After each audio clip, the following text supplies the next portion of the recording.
Good morning.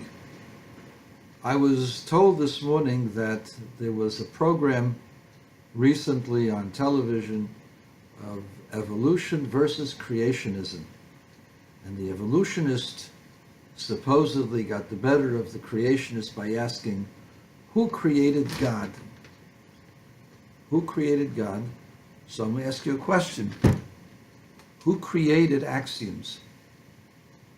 Did axioms exist before and only came into being while into this world in practical form, or did the axiom exist before? Most of you will say that the axiom, which is basic logic and is absolute, has to have been there before. Nobody proved the axiom. The axiom existed before there was a physical world. It was a truth, a universal truth that can be proven and demonstrated, but it's a universal truth that is obvious and apparent.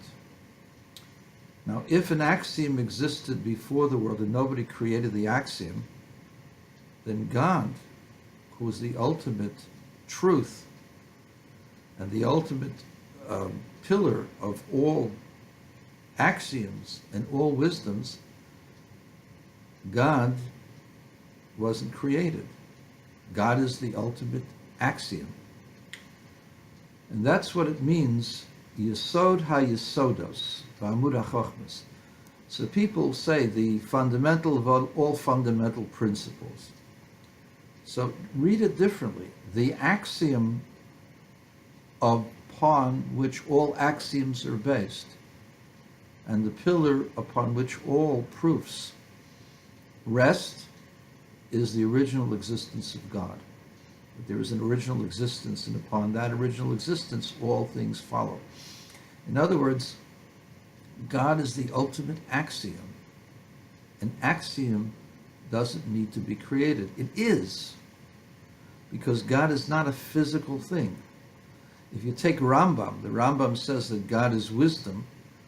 Wisdom, the ultimate wisdom, is a set of axioms upon which all formulas are based and all logic is based. And God is the axiom of all axioms, and therefore is not created. The whole thing is silly.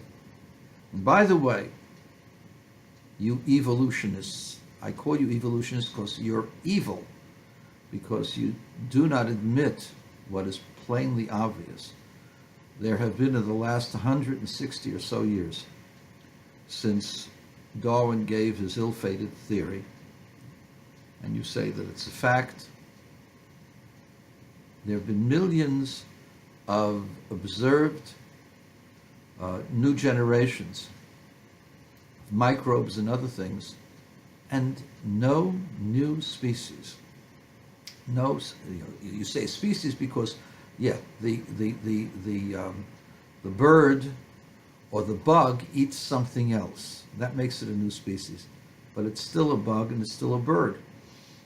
The bug hasn't developed wings of a bird, hasn't developed any feathers, and the bird hasn't begun talking and hasn't developed arms.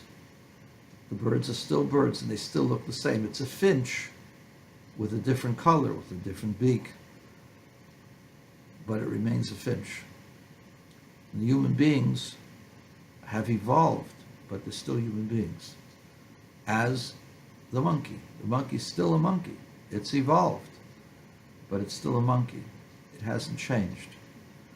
And there isn't a single case of one animal developing into a higher animal, to another animal, or a human being becoming something else. And all of this is just evil. That's why you call it evolution.